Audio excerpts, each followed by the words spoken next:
Begini, apakah semua orang yang puasa bisa mendapatkan 4 kemuliaan tadi atau tidak? Ini poinnya. 4 itu kalau digabungkan jadi takwa namanya. Singkatnya, apakah semua orang puasa pasti bertakwa? Ya, tanya-tanyakan Al-Quran. Apa jawaban Allah di Al-Quran? Dijawab langsung di ayat Siyam. Al-Baqarah ayat 183. Ya ayyuhalladzina amanu kutiba alaikumus kama kutiba alal ladzina min la'allakum.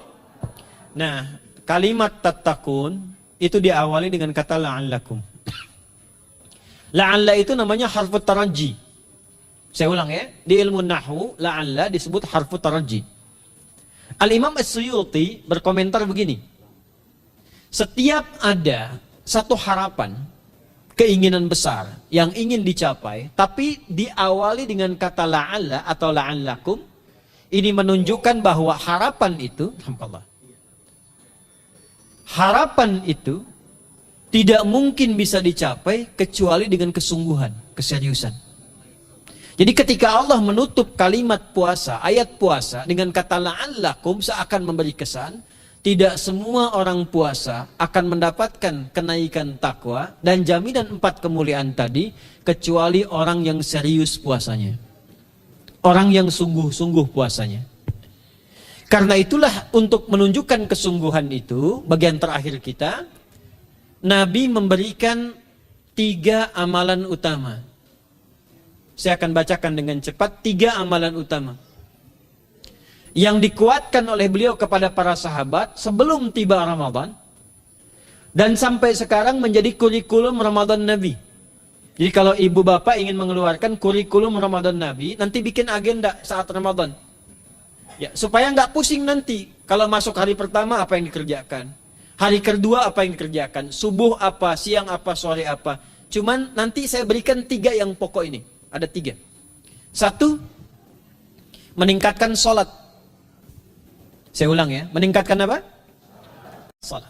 Kalau meningkat secara singkatnya berarti bertambah dari yang sekedar fardu, tambah dengan apa? Sunnah. Maka dari sekarang keluarkan semua jenis salat-salat sunnah. Keluarkan dari sekarang apa saja, siang dan malamnya. Yang rawatib ada berapa rawatib? Rawatib 12. Ya, rawatib itu yang melekat dengan salat fardu dan menentukan untuk memperbaiki sholat fardu.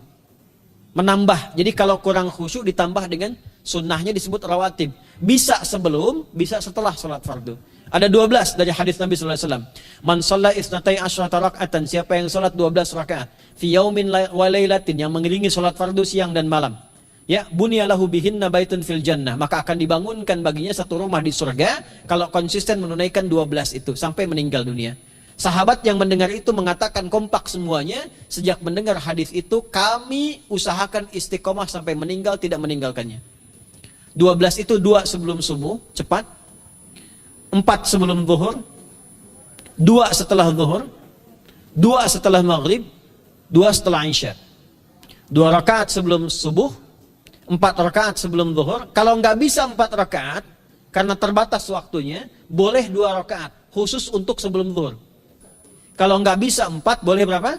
2. Dalilnya hadis Ibnu Umar radhiyallahu taala anhuma. Kata beliau, hafidtu asyra rakaatin, saya hafal 10 rakaat dari Nabi sallallahu alaihi wasallam salat sunnah. Maka menyebutkan sebelum zuhur 2 rakaat. Baik, jadi 12 ya. 2 sebelum subuh, 4 sebelum zuhur, 2 setelah zuhur, 2 setelah maghrib, 2 setelah isya. Ini yang disebut dengan rawatib. Jamak dari kata ratib. Di luar ini mutlak. Mutlak ini ada yang berdampingan dengan sholat fardu, ada yang terpisah. Contoh yang berdampingan, 4 rakaat sebelum asar. 4 rakaat ini bukan disebut rawatib, tapi sholat mutlak. Cuma waktunya berdampingan dengan sholat fardu. Jadi dia nggak memengaruhi sholat fardu, cuma punya keutamaan sendiri. Apa keutamaannya? Hadis Ibnu Umar radhiyallahu taala anhuma. Ketika beliau menyampaikan qala Nabi sallallahu alaihi wasallam rahimallahu ra'an shalla qabla al-'asri arba'an.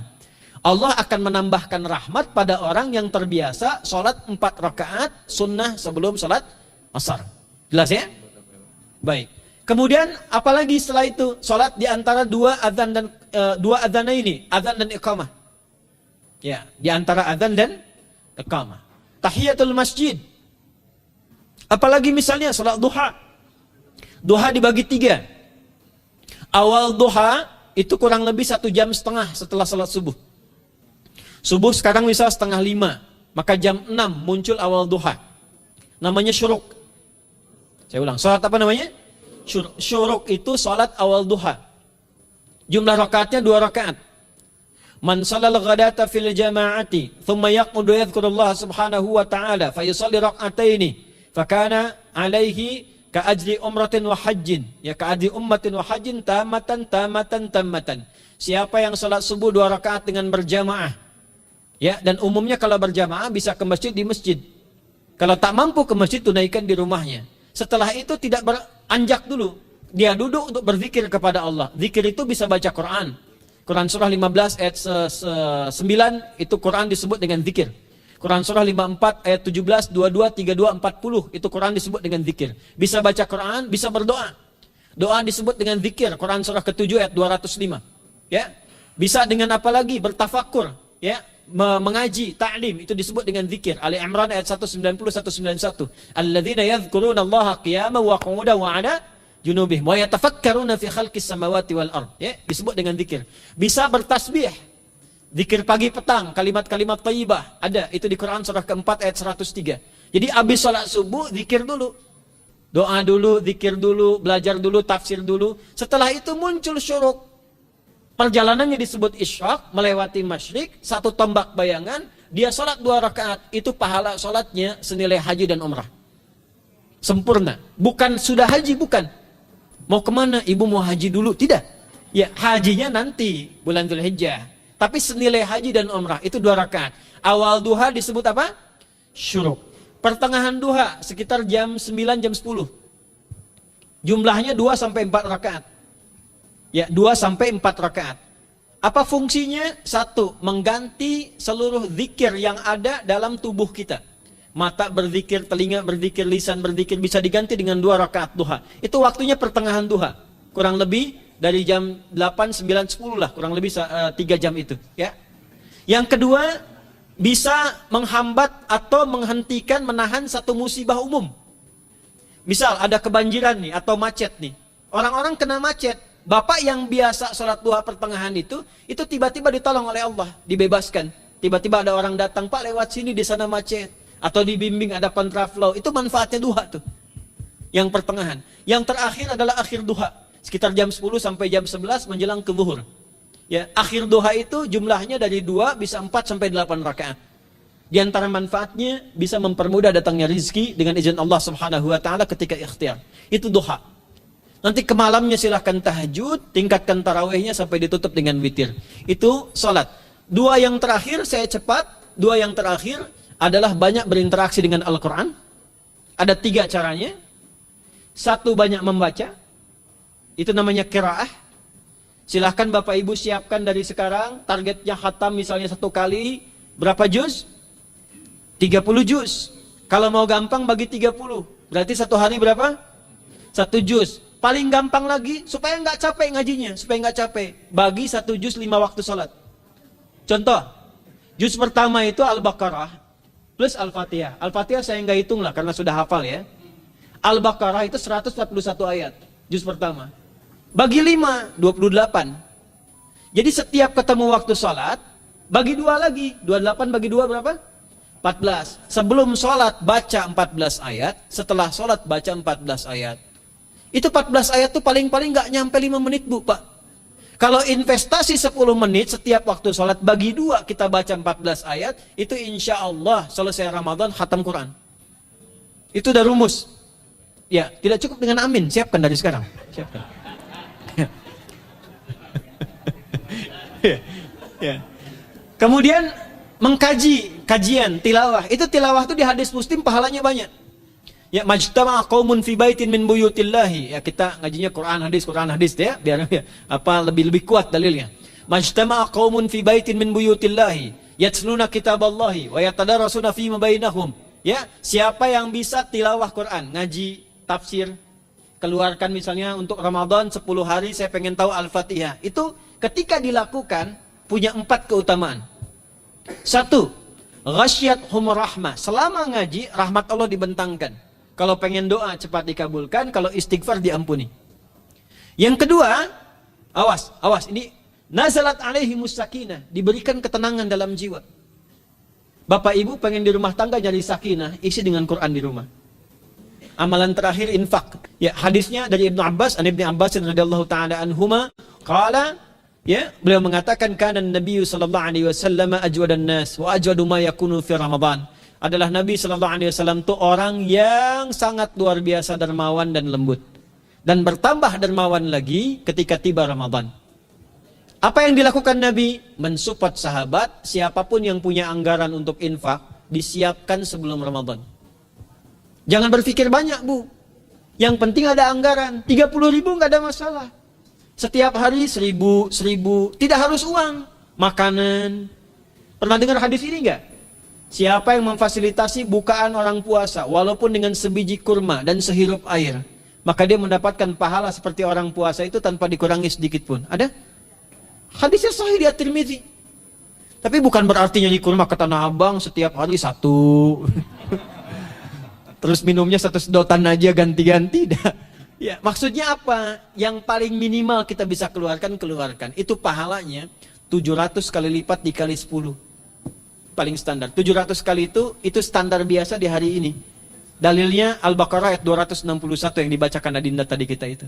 Ramadan kali 10 lagi. Maka dari itu disiapkan dari sekarang untuk infak. Kalau kami di desa itu, ibu saya selalu kalau Ramadan itu RT-nya setiap rumah. Ini untuk bukaan hari ini rumah A, rumah B, rumah C. Bukaan besok rumah A, rumah B, rumah C. Boleh tuh di PWM Pak dipraktikkan. Ya, misalnya anggota perserikatan siapa dikasih kesempatan. Mungkin nanti yang lain kurmanya, yang ini misalnya jeruknya, yang ini ininya. Setiap ada bukaan ya kirim ke yatimnya. Ya, kemudian ke pondok-pondok asuhan Muhammadiyah yang tadi disebutkan sekian ribu itu, cari pahala. Ya, saya kira itu yang bisa saya sampaikan sampai dengan batas waktu yang diberikan. Semoga bermanfaat dan semoga Allah Subhanahu wa taala memberikan kemuliaan kepada kita semua, kesehatan, dan saya yang terakhir saya ingin sampaikan doa penting. Tolong hafalkan doa ini. Dan ini doa yang diajarkan Nabi menjelang Ramadan. Supaya mendapatkan kesehatan, kekuatan, keselamatan untuk beribadah saat Ramadan. Hadisnya di At-Tirmidzi, nomor hadis 3254. Qala, langsung saja, qala Nabi sallallahu alaihi wasallam. Allahumma ahillahu alaina bil yumni wal iman was salamati wal Islam, Rabbi wa Rabbuka Allah. Nah, itu tolong nanti dihafalkan. Tadi sudah direkam, dibimbing. Nanti ketika ditetapkan masuk awal Ramadan, bacakan itu. Ya Allah, anugerahkan awal Ramadan kepada kami dengan ketenangan, kedamaian, kekuatan iman, keselamatan, sehat, nggak sakit sampai selesai puasanya. Diberikan kekuatan untuk ibadah dalam keislaman dan diikhlaskan hanya karena Allah Subhanahu wa taala. Subhanakallahumma wa bihamdika nasyhadu an la ilaha illa anta nastaghfiruka wa natubu ilaik. Wa akhiru da'wana alhamdulillahi rabbil alamin. Wal 'afu minkum fastabiqul khairat. Assalamualaikum warahmatullahi wabarakatuh.